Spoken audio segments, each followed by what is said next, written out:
This meeting is being recorded. Okay, so today I wanted to do a little something different.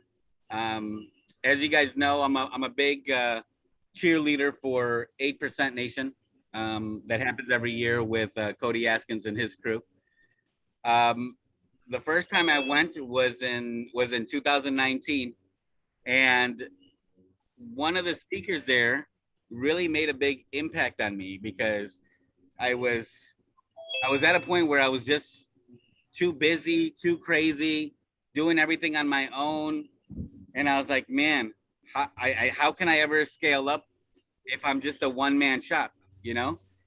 And what he talked about is responsibility rationing, you know, like delegating stuff to other people so that you can free yourself up to do what you're meant to do, maybe what you're passionate about, what you're meant to do, what you're worth to do. You know, like we shouldn't be doing $10 an hour jobs because we're worth $3,000 an hour jobs.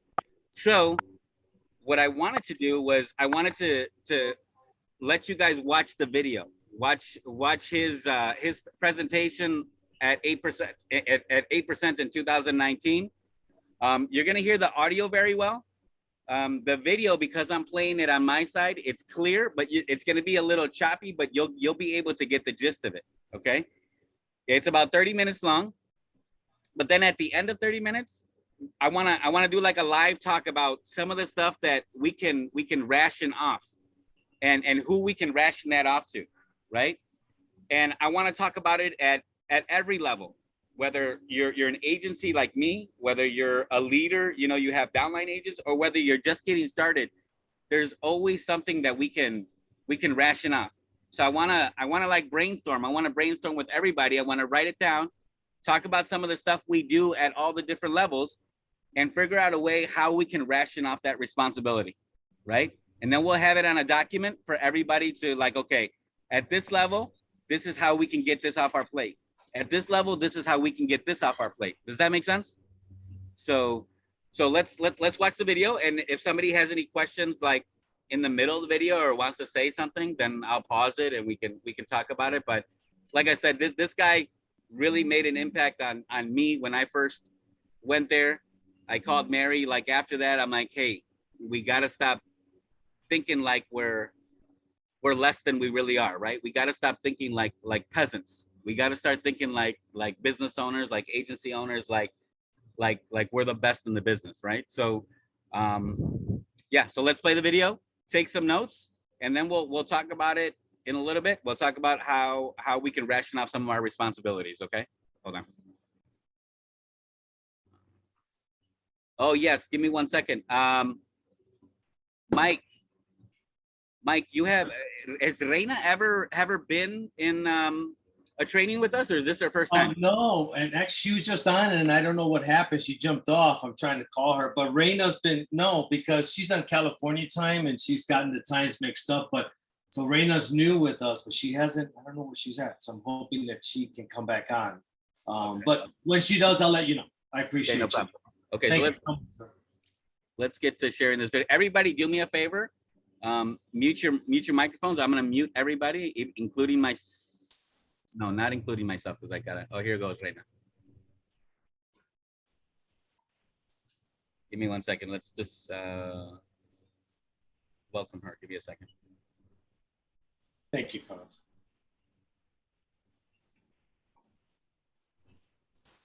Okay.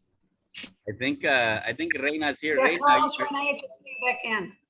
what happened? The Renee lady came back in. Just want to let you know. Okay. I think she's connected to the audio or something. Reina, are you there with us? Can you hear us? She's muted. Maybe you want to introduce her, Mike? Sure. Yeah, Reina, you're muted now, but I wanted to take a moment and introduce Reina. She's one of our newest team members here. She hasn't had a chance to log on. She's out in California, a couple hours back from us, but I want to appreciate her coming on. She's done life insurance for a very long time. She's a financial services. She has her own small little agency, and she just started to do Medicare about a year ago. And she's really excited to come on board here with us. And she's been on some of the training, but again, not as often. But now she's going to come on a regular basis. Along with that, she also brought on 2 new individuals. There's a gentleman by the name Arnell Pagani. He's not on the call, but she's brought on already 2 more folks from California as well. So our California team is growing. Our team is growing, and thanks to your support, Carlos, and everyone on this panel here that always contributes. It's wonderful to set the word out there. So we continue to grow as individuals, as agencies, and even as leaders, like Carlos said earlier on. So this means the world to Marisol and I, this group here. So thank you all, and thank you, Carlos. So welcome, Reina. Welcome, Reina. I don't know if you can talk or if you're unmuted, but welcome. Are you there, Reina? No? Okay. All right. Well, I'm sure we'll talk later. But again, for all the people that were just coming on, forgive me. I'm not in the office. I'm in Texas. My grandma's 80th birthday, so we're out here celebrating her birthday. And we're at an Airbnb, and there's somebody cutting the grass outside. So forgive me for the background noise. Today we're gonna watch a video from a gentleman who spoke at 8% in 2019 that really made an impact in my career, where he talked about responsibility rationing, okay?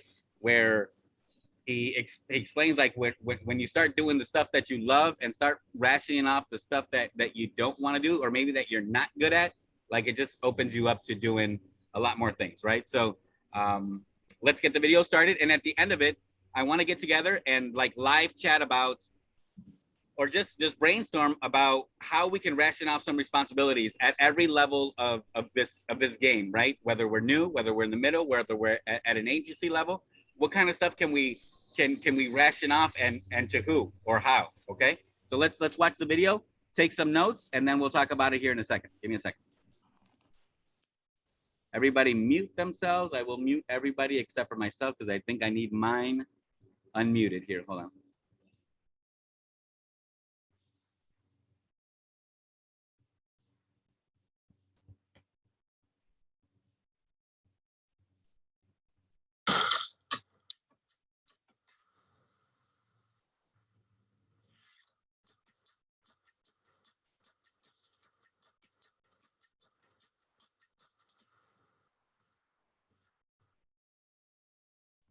Coming here to the stage, you've got the toilet paper to show for it. That's right. Is someone who has made an incredible business in your industry. Ramiz, Ramiz Hakim is with North Star Insurance. He's been in business for 12 years, and really they took a family-owned insurance shop and made that into an insurance empire that produces over $25 million in premium. 100% of that over the phone. I'm going to repeat that. 100% of that over the phone. They do it in a 100,000 square foot call center facility. They were here sitting in the front row for their first 8% Nation. He's presenting on stage at the second 8% Nation. Let's welcome managing partner, North Star Insurance, Ramiz Hakim. We are North Star. Yeah. Insurance advisor. We partner up with people help them build their empire. We are North Star. Together on a journey, we will ride through. In the right direction, we will guide you. We are North Star. We make it happen. No excuses, let's do it. Take action, make it happen. You already know it. 8%, how you doing? Thank you, Jan, for the nice intro. There it goes. Okay. All right. All right. Hope y'all are doing well. It's good to see you. First, I want to thank my Lord and Savior, Jesus Christ, for getting me on the stage. Okay. I am blessed beyond measure, and how I got here, really, I can't even explain it. So I really want to start with something a little uncomfortable. Okay. Do I have your permission to make you a little uncomfortable? Okay, now that's dangerous. Okay. All right, here's what we're gonna do. This is kind of weird, but you'll get to know me, and then it'll make sense here in a second. I'm looking for, wait a second, actually. How about some money to make it even easier to be a little uncomfortable? Okay. I'm looking for the person that can make me, matter of fact, everybody stand up for me. Everybody stand up. And I'm looking for the person that can make me the freaking goofiest possible face for $100. That's your voice, not your face. Okay. Some of y'all, I can't tell if you're acting goofy or if it's just your face. I don't see any goofy. Okay, remind me your name. I like you. Rebecca, come up here, Rebecca. Give it up for Rebecca with her goofy face. Her goofy face. Have a seat for me, please. Thank you. Was that kind of weird, Rebecca? Have you ever been given $100 to make a goofy face before? You plead the fifth. Well, I didn't want to know that story. Here you go. You don't have to come up here, girl. There you go. Congratulations. Hey, no chargebacks on that either. It's in your pocket. Okay, good deal. Thank you. That's all I needed. Oh, do you want to show everybody your goofy face? Go ahead. Ooh. Okay, she has a 7-year-old. All right. Well, he's probably hiding under his bed tonight. Okay, now, I really want to talk to you about something uncomfortable. What I'm going to be discussing with you is not only uncomfortable for you, but it's really uncomfortable for me. As many of you know, I'm not supposed to be the person on the stage today. Okay. I had a wonderful business partner that spoke last year at 8% Nation. He did a phenomenal job. He was my business partner for almost 10 years. And last year at 8% Nation, he had a clean bill of health. And he was told he was cancer-free. And then a number of months later, he passed away from cancer. His name was Vince Spampanato. And this is uncomfortable for me because I believe that this is the presentation that Vince would have wanted to give to you. Now, he is on bigger and better stages. He is on bigger and better stages, and I am grateful to have known him. He was extremely passionate about helping agents like you, to the point where myself and the other partners would try to hold him back, okay? We'd say, Vince, you can't be giving away all of our secret recipes, okay? Like, Vince, they ain't gonna pay us if we give it to them for free. You know, Vince, tone it down on Facebook. Vince, but he was relentless in giving away everything he possibly could to every single person he possibly could, because he truly believed that this industry could make anybody achieve anything they wanted to. Would you do me a favor? Could you give Vince Pampanato a hand for me, please? Thank you. Thank you. Thank you. Thank you. I've been fortunate enough and blessed enough to really be put into a position where myself and my partners are managing the largest independent agency selling final expense completely over the telephone, okay? And I'm gonna give you the secret recipe. And this is very uncomfortable for me because I think you should pay me if I give it to you, but not today, okay? But you, Nate, I'm gonna charge double. Okay, now, I started in the industry just like each and every one of you. Those of you that were at the VIP lunch today, how awesome was that Cody and Lauren put that on? I gave that a little bit of that snippet today, but I'm going to give it again because I think it resonates with just about everybody in this room, okay? I was broke. I was in a hard place.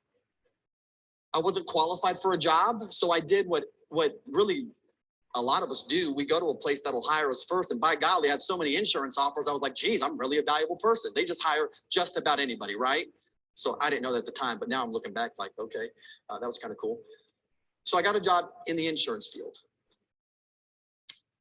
And they told me I was a financial advisor, okay? I'm like, dang, that's awesome. And then I took this these classes, and I took this exam. I passed my test with a 70%. Okay. Okay. Thank you. And then I had to borrow money from my grandma to get appointed with the state to get my license actually activated. And then I started working. And then I got these leads. And I would show up to these houses. And I had to sit in like really gross places. And I'd have to like convince people that, yes, this is your signature. You mailed this in, okay? Anyone got that problem where they think you're like a forgery artist and you show up at the door and they're like, that ain't me. I'm like, well, I didn't even know, like, this is you, lady, okay? You know what I mean?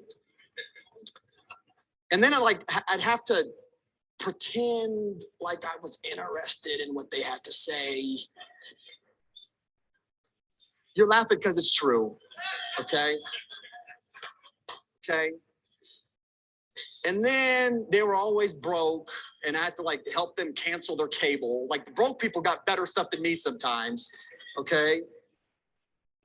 And then I'd sell the policy, and then I had to show back up the next week to deliver the policy.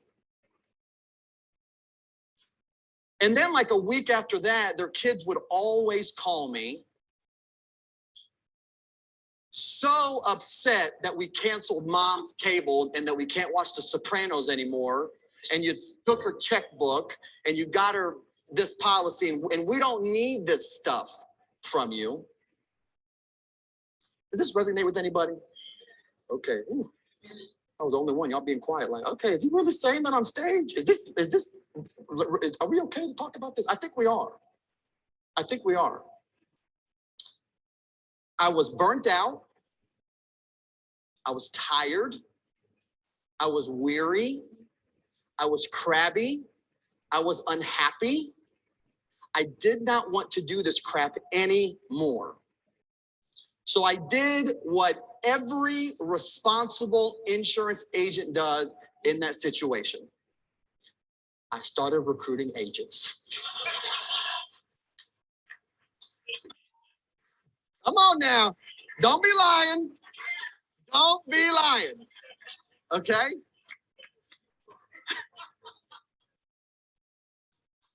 Because I was not going to do that anymore.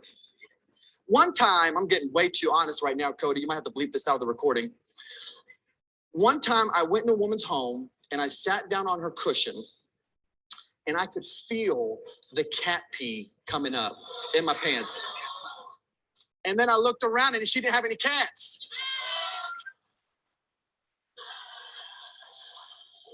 And every final expense agent in this room has a story just like that. Okay? Thank you. Hello. All right. We're on the same page. We're on the same page. Yeah, these two guys over here are like, yeah, they're from the same town. You got the same client. Okay. It's probably NSFing both of you right now, matter of fact. So I started recruiting agents. I thought, man, like there is money. I was making good money. Like good money is only good to an extent, but I did not enjoy what I was doing. So as I recruited these agents, and man, I was a good recruiter. I was selling them the dream, and then they'd come in, I'd start selling them leads, okay? And then they'd call me, and they'd say, Ramiz, I went to this lady's home, and I sat on her couch, and I felt this cat pee come up to me, and she ain't got no cats. Or they'd complain because their daughter would call them and try to convince them not to get the insurance, or they weren't making any money because they couldn't get their leads on the phone. And it was over. Like now I didn't have a me problem. I had 20 people's problems all on my shoulder. Any upline know what I'm talking about right now? Okay. Whoo, thank you. It ain't just me. Give your uplines a round of applause. Okay. That's good. We got some good IMOs in here. If we can get that many agents clapping for their uplines, that's good. Okay, that's real good. I was done. Like This is not me. This is not who I am. I needed help. I needed to get out of what I was doing. And the problem is that everybody in the insurance industry was telling me, Ramiz, you're doing a good job. You're hitting big numbers. You've got big volume. You're recruiting a lot of agents. You're buying a lot of leads. And I'm like, dude, I just had someone call me and tell me they sat in cat pee yesterday. But that is not what I thought I was getting myself into. I needed to begin changing my mindset from a salesman to a businessman. You see, what happened to me is probably exactly where you are right now. Your business is owned, operated, and functioning solely on your efforts. And if something were to happen to you, you're gone and your business is gone. Is that why we got into this business? So that we could build something for ourselves and then have it just wash away when we're not there anymore? Now, lucky for me, when I first got in the business, just like most final expense agents, I was living in my mother's basement. Isn't it funny that when you start off as a final expense agent, you really start off as a final expense client trying to sell final expense? Okay, let that sink in. So, and I didn't have any money. I was broke, you know, Nate, like the normal final expense agent. Okay, getting started. I needed to begin siphoning off some of these responsibilities so that I could work in the area that I love to do, that filled me up, that allowed for me to really showcase my unique abilities. And see, the reason why you got in the business was for the same reason. You enjoy making sales. You enjoy talking to prospects. You enjoy making money. But see, most of your time is not spent doing that. Most of your time is spent calling on leads, calling them back, leaving a message, driving to the appointment, being no-showed, who uses those dorky delivery stickers? Don't raise your hand. Oh, a lot of you, a lot of dorks. That's all right. Hey, you gotta do what you gotta do. All right, I give it to you. You gotta do what you gotta do. I was trained, you talk about being a dork. I was trained when I got out of the door, I had to start waving while I come to the door, okay? I'm like, and my manager was with me, okay? I'm like, well, I gotta wave. I felt like a complete idiot. And he was so excited, he'd be like, I'm not at that level, dude.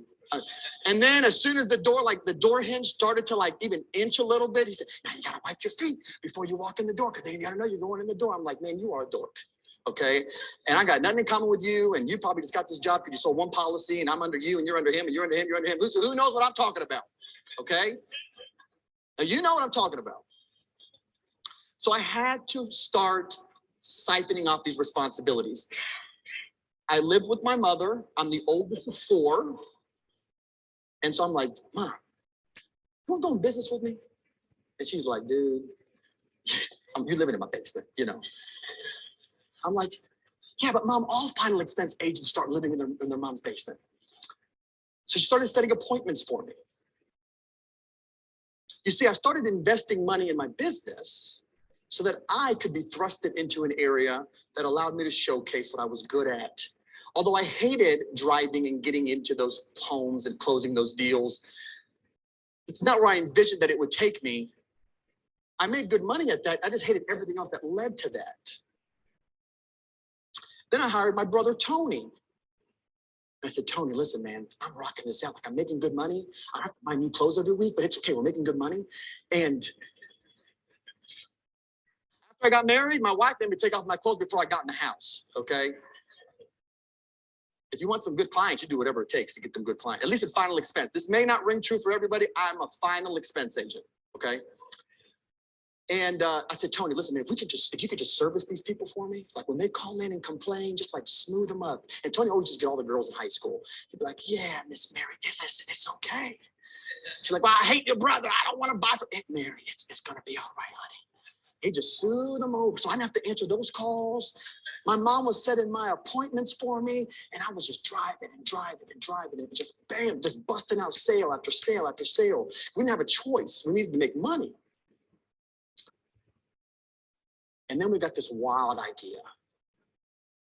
He said, dude, we can sell this over the telephone and not have to drive, not waste any time doing anything. Like, we would kill it doing this. We would kill it doing this. So what we started to do is I started finding people that I knew, liked, and trusted, and said, come on, let's do this. Let's work together on this. So my brother Tony, my good friend Vince Spampanato, who was a field agent at the time, one of the ones I recruited that used to complain to me all the time, okay? I pulled him in. Aaron Eidson, who was already selling final expense at a small scale over the phone. We partnered together. I said, boys, there's nobody doing this right now, but we got to figure this out. The industry needs this. And what we found is as we started building our business, we naturally began to gravitate into areas of the business that we felt like we could excel at. For example, Vince was an excellent trainer. Excellent trainer. I mean, so much so he'd give it away for free, which drove me nuts. But he loved it. It was what filled him up. When he trained all day, he'd go home and be a better dad, a better spouse, better partner. But when he got pulled away and did like clerical work, man, he was a jerk. Because that's not what he liked doing. Tony was great at operations. He would run the day-to-day operations. And if you know Tony, he's behind there recording right now, but he's like the opposite of me. Shorter and more muscular, less hairy, okay? And he would run that place. And I'm like, dude, and people would come to him and say stuff, and he just loved it. It would fill him up. Aaron was a great facilitator. He would facilitate the business. We'd work on contracts and projects, and we'd get stuff done. And then I really liked recruiting people. Okay, I loved recruiting people. And so we naturally went into our area of expertise. And what we found is that 1 + 1 doesn't have to equal 2. When you are working in your area of strength, it gives you energy. It doesn't siphon it off from you. And if you're a final expense agent or a life agent or a guy that just came in for the free food, it doesn't matter. If you're tired of the business, it's because you're doing things that you don't like to do.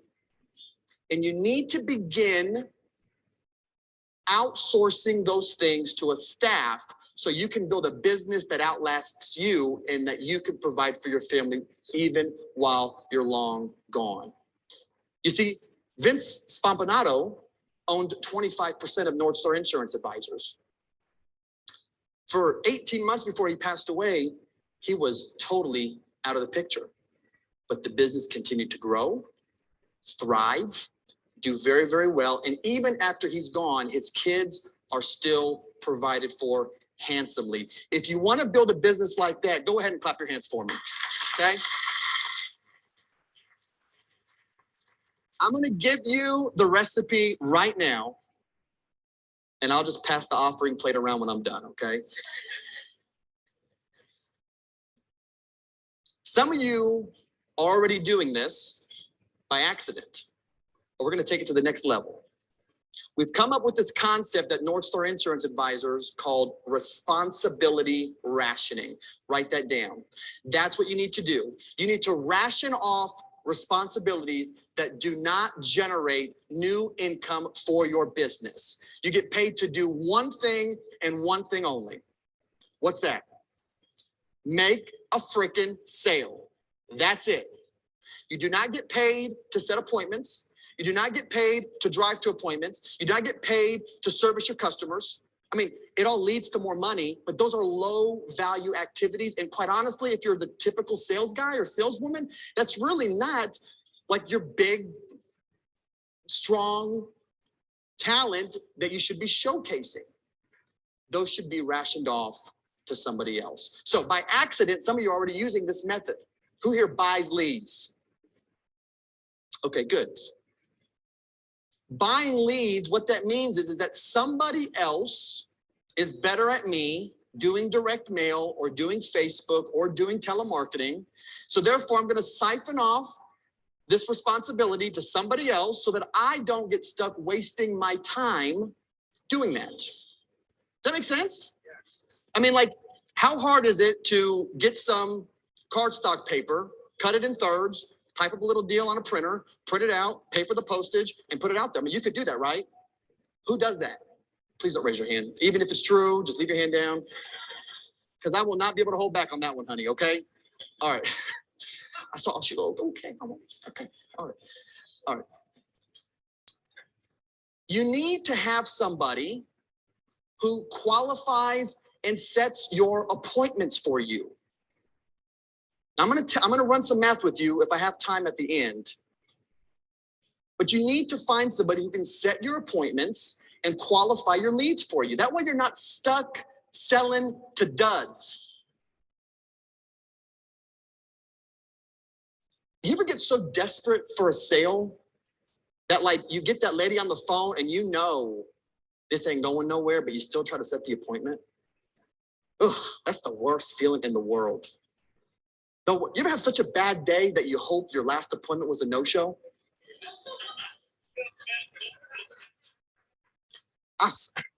Hello.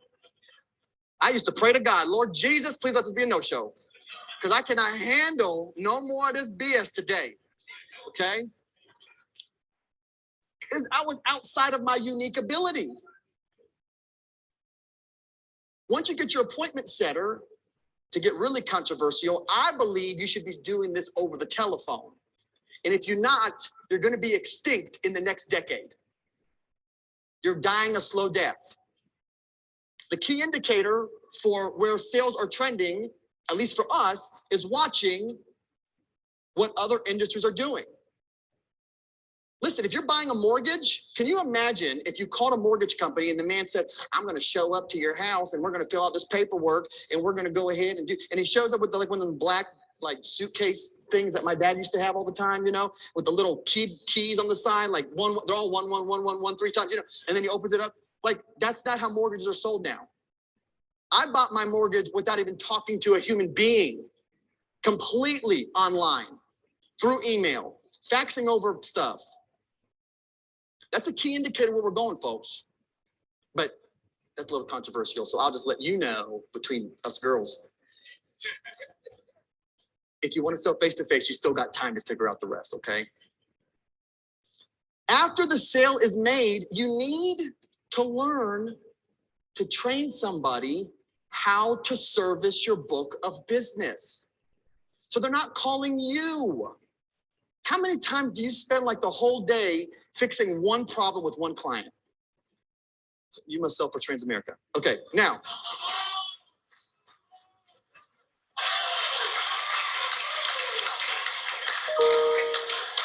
All right, so they're gonna beep that out for real on the recorded version. Do you know how much money that cost you? Thousands of dollars over some little check that I didn't do on this piece of paper. Okay? You need to find somebody to do that for you. Because in my opinion, just about every insurance company is a necessary evil in the insurance industry, to be frank with you. They're not helping you run your business. They don't care. 10 people selling 10 policies or 100 people selling one policy, who cares? You know who cares? The people in this room care. We need to quit drinking the Kool-Aid and doing it the way that it's always been done, because it ain't working. That's why only 8% of us make it. I have to look somewhere for it. Okay, we got a branding issue, Cody. All right. That's why 8% of us make it. It shouldn't be that hard, folks.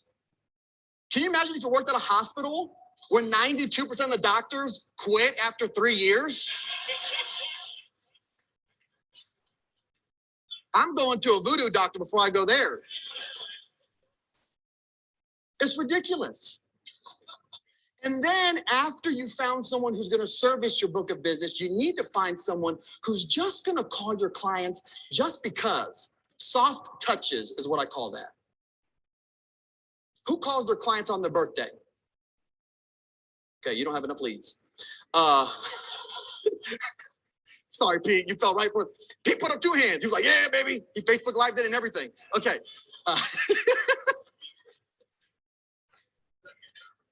But seriously, if you're calling your clients on their birthday, you need more leads. However, it's still important. But you should be too busy to do that. You should be making sales. You don't make sales by calling your clients on their birthday or on their anniversary or on Veterans Day. Like, that stuff is super important, but I can hire someone for $10 an hour to do that for me. I think I'm worth more than $10 an hour. Are you worth more than $10 an hour? Yeah. Then quit doing $10 an hour stuff. Create a business. That's why we got in this industry. When you stay in your unique ability, folks, and you ration off those responsibilities, you actually run a business that you can take time away from, and it still runs without you. You see, right now, most of us in this room, we wake up every morning unemployed. That's a sucky feeling. We got to grind every day. I got to get that direct mail card and convince Mary that this is actually your signature. Is that what you signed up for? You signed up because the insurance industry produces more millionaires than any other industry in the history of mankind. Yet here we are talking about showing up to a house with a direct mail lead. That's absurd. That's absurd. Build a business. The people who are making the money have a business. They are not salespeople. They are business people. Listen, if I had time, I would run some numbers with you, okay? And that's why this whiteboard is here. And Cody's glad that I'm not working that whiteboard because I would show him up so good. My handwriting's way better than his. But here's how much I believe in responsibility rationing. We found that we were really good at Facebook leads. I was generating our Facebook budget per month. I won't tell you the budget because then I might get jumped in the parking lot. But we get a lot of leads. And I was getting them for less than $3 a lead. And then Cody hired Landon. And I said, Landon, tell me what's going on here. And he told me, he pitched me, soft close, you could work on overcoming objections, but he did okay. He didn't try 5 times at all. But you know what he did for me? Landon generates leads for me at $1.76 a lead now. If you're not using Landon to do your Facebook ad, you need to start that today. Today. I found that we were really good at training, but that we could not do it all the time. It was exhausting and we wanted to grow. So what do we do? I called up my good friend, Charlie Chena. I said, Charlie, I got a problem, man. I'm burnt out training all these people. Like, I need some assistant. He pitched me on he pitched my partner, Vince Pompanato, on Lightspeed VT. We brought that into our business. See, I rationed off that responsibility. I found a partner who's better at that than me. That's okay. And by the way, if you have not bought Charlie's deal, it is a steal. Ooh, that's a good tagline. You should use that, okay? Because he charged me more for it, you know, and then I saw how cheap it was. I was like, oh, I'm just paying for that too. Okay, whatever. We found that after we trained people how to use the tool, when we looked away, they stopped using the tool correctly. You know what I did? I hired my good friend, Coach Michael Burt, to come into my business. And what he's charging you for that, for Monster Academy, literally is less than what he charged me for 400 seats per seat, okay? In my opinion, in the insurance industry, that is the definition of a chargeback, okay? We're going to talk about that after this, Coach. Okay. But what I'm saying is that we live this every single day at North Star Insurance Advisors. Our agents do nothing but make sales. No driving, no qualifying, no servicing, no upselling. We got people in a customer service department that upsell our own people. We get commissions and we didn't know it was keeping coming. Because I'm good at talking to somebody, transferring my conviction into them, and convincing them to do business with me. That's how you need to run your business. John Petz, I know I'm over. Where you at, John? Okay, Jan, come here. This is how we used to even run our own convention, and we were the MCs. And then last year at 8% Nation, I saw this man in action. I'm like, I'm going to ration off this responsibility. He does my conventions now. I do. And he's amazing, isn't he? Thank you, sir. Thank you. You're welcome, man. Okay, Pleasure. and that is all I have for you today. Thank you. Listen, I'm not selling anything other than the recipe of how to build a business. But what I do think you need to buy is some of the stuff that's sold here today, because they are freaking amazing and they've helped our business grow. Where this year we'll write more than $25 million of business selling one carrier, one product, one way, which is the opposite of what the industry teaches you. Thank you very much. Yes. That's right.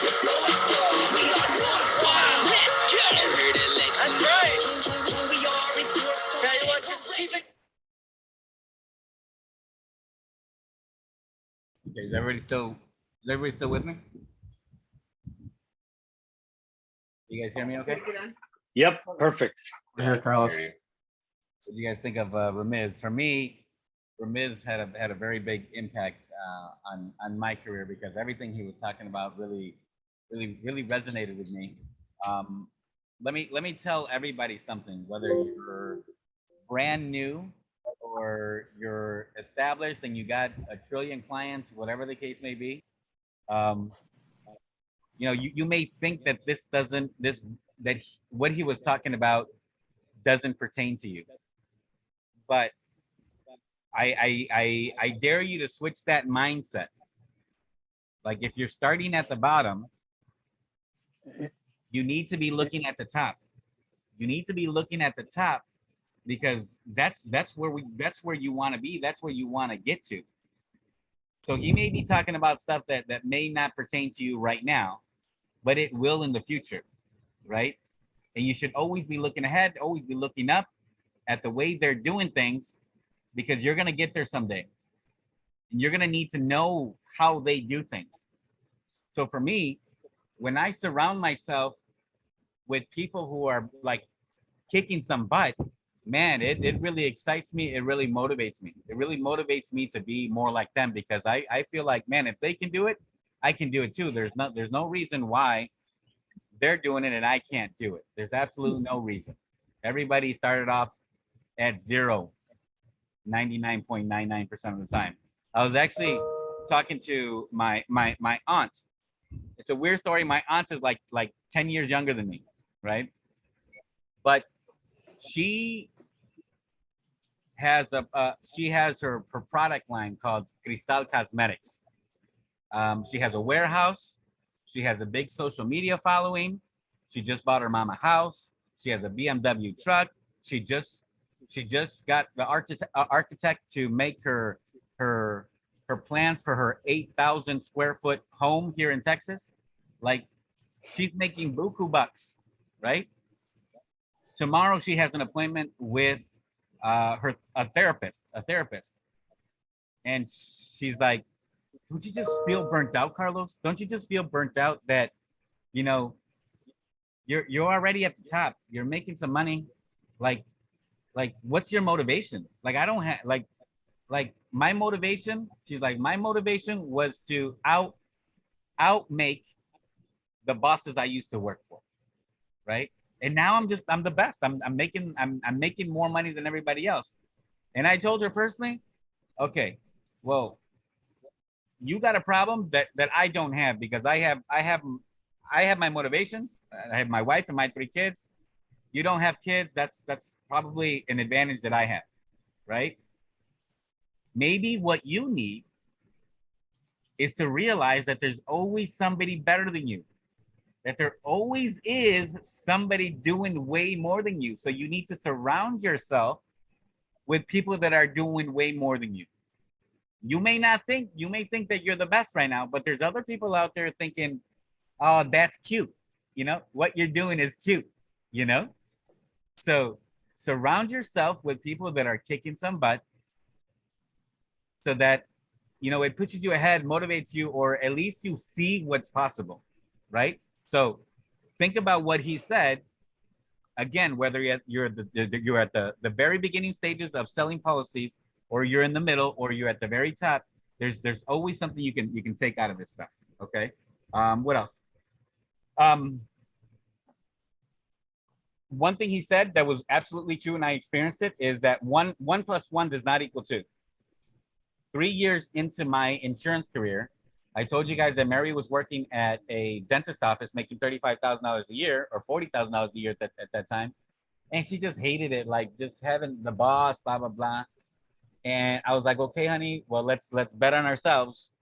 I think I can make it happen with the money that we're making. Like we'll barely squeak by, but quit that job and come work for me so that you can do all the busy work.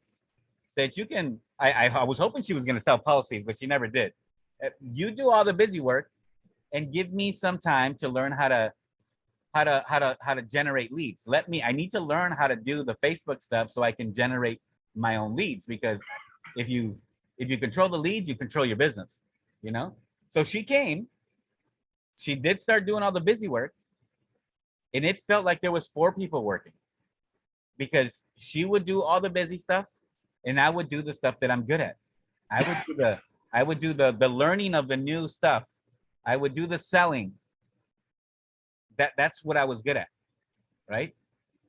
So yes, when you ration off the responsibilities, it does feel like there's way more people that are working than really are. Ramiz was talking about, like, you end up finding the stuff that you're good at. You end up finding the stuff that you love to do. For me, I was always good at sales. I was always good at servicing.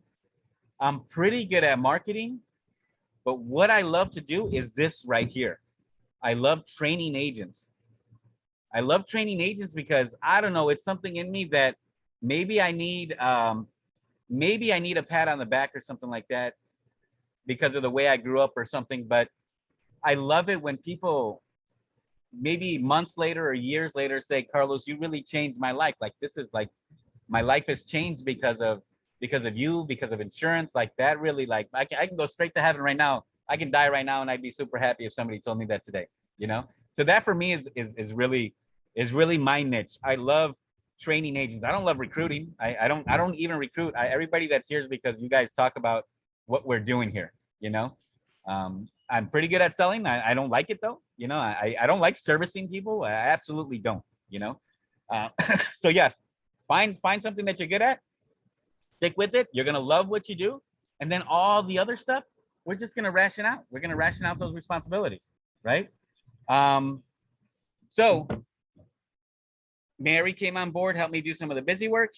And then I hired my sister-in-law to do that busy work when COVID hit and Mary had to stay home with the kids. My sister-in-law started working part-time, the hours that she wanted, you know, whenever she could, whenever the kids were in school and she had some free time, she started tackling all my busy work, which was making sure the policies go through, making sure policies are active. There wasn't anything missing. Everything went through. And the thank yous, right? She would always send thank you cards with our logo, everything like that, and tell them about our referral program, all that stuff. And that's really what she does 99.9% of the time. Okay. So we got a few minutes left. I wanted to just brainstorm with you guys, pull up a Word document, and let's try to talk about some of the stuff we can ration off. Okay, at every level. Let me get a Word document out.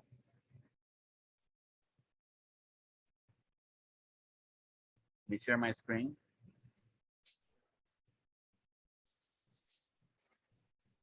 Okay, so I thought about a few things last night. So imagine that you're like brand new, you're starting in this business. Like, what kind of stuff can you ration out? Okay. Well, what are the stuff that what are the stuff that you have to do when you're first starting out, right? You have to, make appointments, right? And send reminders of those appointments, right? So rationing off your calendar and the reminders and the text message reminders is going to cost you $15 a month with Calendly, right? You're going to get Calendly, program people on the calendar, or let them program their own appointment on their calendar, and then the automation is going to happen automatically without you having to do it, right? So this is something that you can do. Another thing, like everybody calls everybody on their birthdays, right? Most agents will call their members on their birthday. Hey, how you doing? Blah, blah, blah. And that's going to take up some time for you, right? What if you put the responsibility on the client? What if you say, hey, I want you to do me a favor. On your birthday, I want you to give me a call. And this is something different. I want you to give me a call and then give them something in return, right? You put the responsibility on them. Hey, give me a call on your birthday because I got a gift for you. And everybody likes a gift, right? And figure out what that gift is going to be, whether it's a $5 gift card to Dunkin' Donuts or something like that. Do something for them so that they can call you on their birthday, and you can remind them that you do all the other things as well, not just health insurance and Medicare, but you do final expense, you do annuities, you do whatever it is that extra that you want to do. Or, hey, by the way, you need a hospital indemnity plan with your Medicare Advantage plan. Have them call you on their birthday. Get that off your plate. Does that make sense? That's something out of the box. Have clients call you on their birthday that they can get their gift. So Carlos? Yeah. Really quick, how would you go about that? Would you send a text, email like, hey, or would you tell them up front? I mean, tell them up front. Yeah. I would say you tell them up front, right? Okay. And then give them the reminders, right? You can always program your CRM, like the radius bobs and the go high level, to say, hey, it's your birthday today. Call me so that I can give you your gift. You know what I mean? I like it. Thank you. Very That's cool. something that's out of the box. Yeah. Okay. I understand your thought process. That's perfect. Thank you. Yes. Okay. Appointment setting, right? First, you got to have the leads, right? You have to have the leads to be able to set the appointment. So leads, we know that there's all these different places where you can buy leads, and that costs money, right? If you want to buy leads, we can help you generate leads, and you just got to pay for it. It just costs money, right? But once you have the leads, you might want to hire an appointment setter, because all you want to do is focus in on selling policies, what you're good at, selling the dream or selling the product, right? So you can hire a virtual assistant outside of the country. It doesn't have to be here for $15 an hour. It can be somewhere in the Philippines for $6 an hour, or somewhere in Venezuela for $3 an hour. It's always possible. Okay. Again, the follow-up post sale, your virtual assistant can do that stuff too. Double checking on the policies, they can do that too, right? What other responsibilities do we have that we can probably ration off? Can anybody throw one or two of them out? I was talking about like 30-day follow-up, 90-day follow-up. Okay, so the Something 30, 60, 90 follow-up can be done by the virtual assistant, right? Or Yes. or your CRM, right? Text messages, automated text messages and emails, right? So something is better than nothing, whether it's a real person following up and picking up the phone call 30, 60, 90, or it's an automated system that does text messages or emails. Something is better than nothing. Yeah, Right? the way I'm seeing it is like if you ration this responsibility, I mean you're not the one setting it up, right? For your either CRM. So if you have a virtual assistant, that they will take care of it. They can program in the CRM or they can do that for you. Because then you're taking time again, and I'm just started experiencing this, just thinking about it, you hire an assistant. So it's just like, this is what you have to do. And all this stuff is great for me. Yeah, I mean, you can hire people to do the work, or you can hire people to program the system to do the work automatically, right? So either way, it's perfectly okay. What other things can we're doing that we can ration out? The thank you cards can be done by a VA, or the CRM can send emails and text messages, or you can spend some money for something like thankyou.io, right? That will send the cards automatically, right?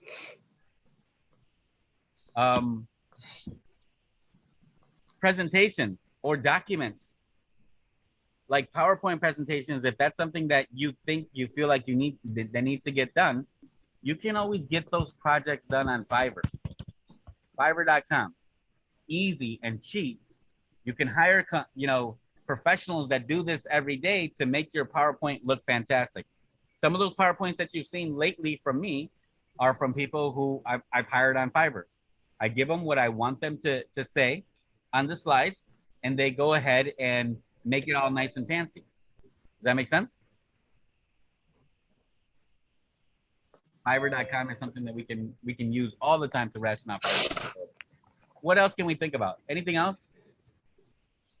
So wait, Carlos, so Yeah. for, let's say, if you're doing a Medicare 101, you would hire them to make your PowerPoint presentation? Yeah, exactly. If you can tell them what to put on the slides, or if you have a copy of some slides you got from somebody else and you want to make it your own, then yeah, hand them over the slides and say, listen, I want these kind of colors on these slides. I want my logo on all these slides. Make it my own, right? And they'll do it for you, right? Okay. Although you don't have to do that, because we have the Medicare 101 slides that I can give to you. I've already given them to people. I've already given it to you in a link. But if you want your logo and your colors on there, just let me know. Send me your logo, send me your colors, and I can redo it quickly, because I already got the template, Okay. Thank you. Yeah, so you PowerPoint slides.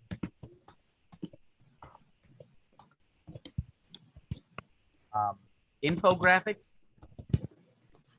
Like if you wanna deliver one-page emails or one-page documents automatically, like every week, every month, or every week, or every day, whatever, send them an infographic. But where are you gonna get those infographics made?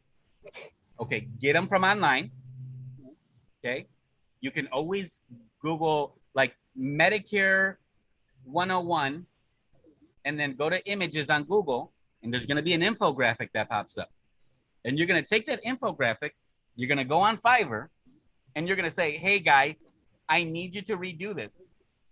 I wanna make this my own. I want my own label on it. I want my own logo on it. Can you redo this for me? And they're gonna make it up for you like it's your own, right? That's a way to ration out these responsibilities that we're not good at. I'm not good at creating infographics. I'm not good at creating PowerPoints. So I'm gonna spend $10, $5, $25 for somebody to redo something that I saw online or that I have already. And that's gonna free me up 10 hours, because it probably would have taken me 12 hours to make something like that. Anybody else? Can we do social media through Of course. infographics? Social That's media. the best way. Yeah, Like if you have to infographics, advertise. if you have infographics, you can post those infographics all over your social media, whether it's on Facebook, Instagram, TikTok, whatever you want to do, you can post those anywhere. So Hey, what Carlos, is infographics? Like you have to Google that. No, an infographic is like this. Let me see if I can show you. Give me 1 second. Let me go to my marketing.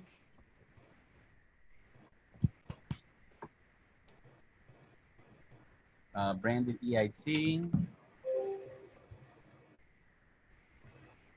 This is, yeah, this is like an infographic, right? A one-page thing of what your Medicare options are, right? Or something like this.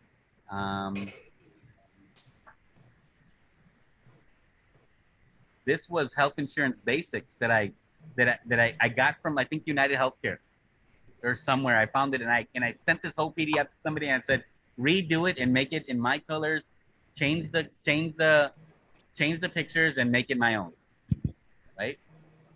This one. Oh, Jesus, I don't know where it went. Hold on.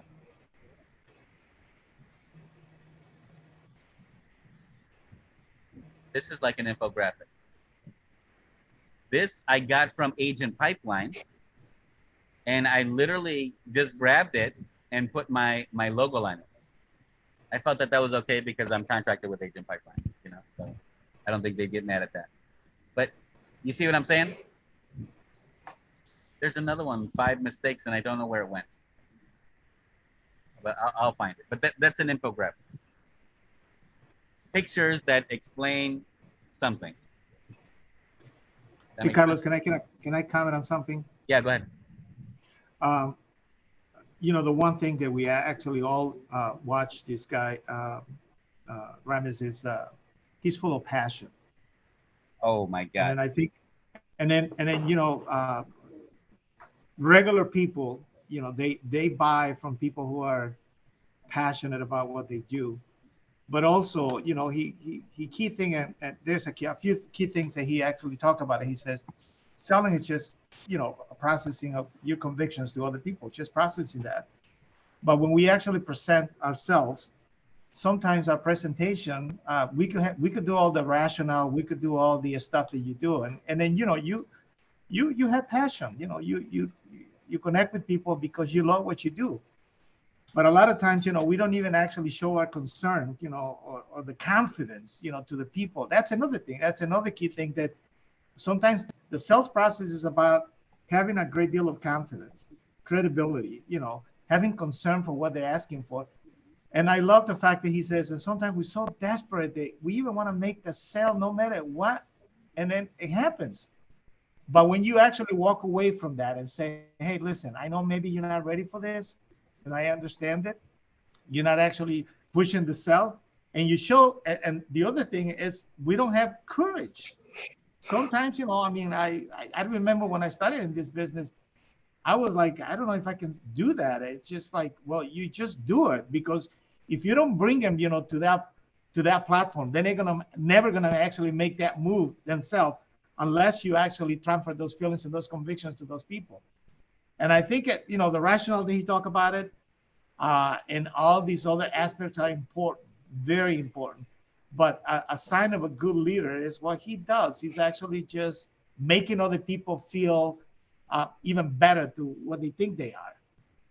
He is an absolutely great speaker, and he's very eloquent with his words. Even with some of the stuff that I see online that he posts, he's actually like I think he sold his business now, and now he's like the mayor of his town or something like that. But yeah, his delivery was amazing too. He was funny. He interacted with people. He got people to say yes, and can I make you uncomfortable? I do that in my new agent training too. I say, am I allowed to make you guys uncomfortable? And I tell something, and then I give him some money. That's something that I do in my new agent training. I picked up a lot of stuff from him. But yeah, absolutely, you have to be confident in what you do. And even if you're brand new, like I've told you guys this many times before, you have to fake it till you make it. You have to pretend like you're the best at what you do. And you have to be comfortable with saying, I don't know the answer to your question, or that is a good question. Forgive me, no one has ever asked me that question, but I'm gonna find out for you, right? If you can do that, then that's all you need. Because the saying is you can sell ice to an Eskimo is really true. Like as long as you have all this confidence in the world, or pretend like you do, eventually it's gonna become true. I forget there's another saying, like whatever you believe inside eventually makes it to the surface. Does that make sense? It's who you become. Yeah. Whatever you believe inside eventually does make it to the surface. So if you believe you can make this happen, if you believe you can become the best insurance agent in the world, or agency owner, or lead generator, or whatever it is that you want to believe in, that's and it's not true right now, it's eventually going to make it to the surface, and it's going to become true. So yeah, you're absolutely right. His delivery was fantastic. I thought he was great. I still continue to think he's great. I follow him sometimes on social media, but yeah, he kind of retired from the insurance business. He sold it. He sold his part for millions and millions of dollars, I imagine, and now he's doing what he's probably more passionate about is helping his community. You know, so I think he's a really good guy. But okay, so I don't want to keep you guys any longer. I want you guys to think about some of the stuff that you're doing right now, whether you're at the beginning stages, middle stages, or the higher stages. Try to figure out ways that you can ration off these responsibilities. And some of these responsibilities we can give to the client. Some of these responsibilities we can give to the client. Okay, so don't forget about that. Some of these responsibilities we can give to our family members. Some of these responsibilities we can give to somebody we pay, like a virtual assistant. Some of these responsibilities we can do automation for. We can use our CRM to do. So think about the stuff that's $10 an hour that you're doing that somebody else can do or some other system can do, because believe me, you're worth $3,000 an hour. Okay? All right. Thank you. All right, guys. Well, I appreciate you guys giving me some time, and forgive me again. I'm not in the office, but I'll be back in the office next Wednesday. If you guys need me, text me is the easiest way to get back to me. And then forgive me if I haven't got back to you. I haven't been able to get to my voicemails or my emails just as quickly. So, but I'm always here for you. Just text me right away. Okay. I'll talk to you guys later. Have a good week. Thanks. Thanks, Thank Carlos. you, Carlos. Thanks, Thank everyone. you. Take care. Bye-bye. Appreciate it. Bye-bye.